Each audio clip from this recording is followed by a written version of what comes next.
Welcome to National Geographic's continued coverage of large flightless birds. The ostrich is a family bird, proud of the family unit, and will get very aggressive when his territory is challenged. But the ostrich is not the most aggressive bird. That title goes to the Northeast Texas miller bird. As you can see here, he postures aggressively to let this zebra know he needs to leave his territory.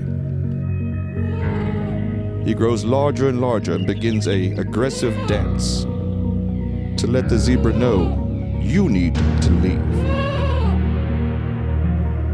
Finally, the miller bird charges the zebra, and the zebra decides it's time to go.